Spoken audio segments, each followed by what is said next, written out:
दोस्तों, एक बार Thomas Edison school से घर आए और अपनी माँ को एक नोट पकड़वाया। उन्होंने अपनी माँ को कहा कि टीचर ने मुझे नोट लिख कर दिया है और कहा है सिर्फ आप ही इसे पढ़ सकती हैं। इसमें क्या लिखा है माँ? एडिसन की माँ की आंखों में आंसू थे। उन्होंने कहा, आपका बेटा जीनियस है, हमारा स्कूल उसके लिए छोटा है और यहाँ अच्छे टीचर भी नहीं है, इसलिए बेहतर होगा कि आप उसे खुद ही पढ़ाएं।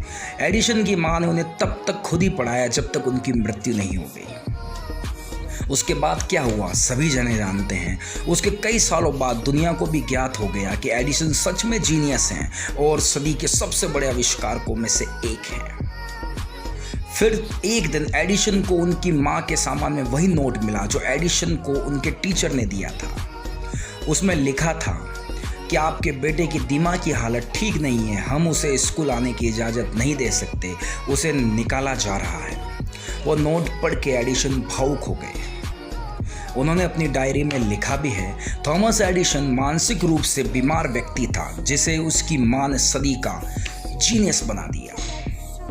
दोस्तों, प्रेरणा और प्रोत्साहन के चंद शब्द इंसान का जीवन बदल सकते हैं। इसी के साथ थॉमस एडिसन की एक और घटना मैं आपके साथ में थॉमस एडिसन के बारे में आप सभी जानते हैं कि उन्होंने बल्ब का आविष्कार किया था, पर क्या आपको पता है 9,999 बार असफल होने के बाद 10,000वीं बार उनको सफलता मिली। 10,000 बार उनको सफलता मिली। आज अपन 2, 3, 4 या 5 प्रयास करते हैं और अपने आप में बैठ जाते हैं कि यार अब हमसे नहीं होगा। सीखना है तो एडिसन से सीखिए कि 9,999 बार भी असफल होकर वो सफल बने।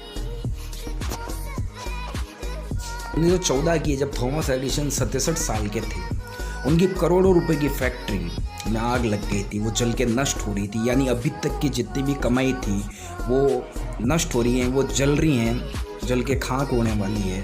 और उनकी कंपनी का बीमा भी इतना कुछ विशेष नहीं था, यानी बहुत कम था। तो जो उनके कर्मचारी थे वो तोड़ते हुए एडिसन के पास में गए और एडिसन के घर पे जाके उन्हें बोला कि ऐसी घटना घटित हो रही है, आप चलिए हमारे साथ में।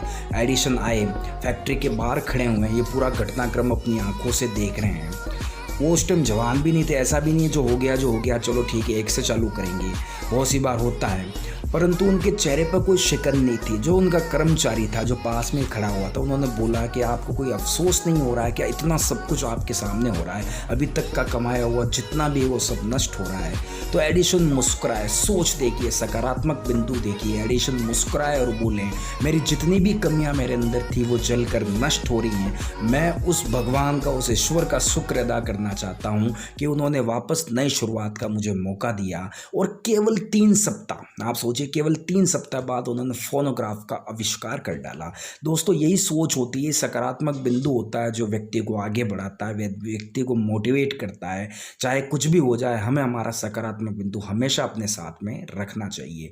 इसी के साथ में वीडियो आपको अच्छी लगी हो तो शेयर कीजिएगा और लोगों तक मोटिवेशन, सकारात्मक बिंदु पहुंचाइए, क्योंकि आज हमें इसी की आवश्यकता है। धन्यवाद।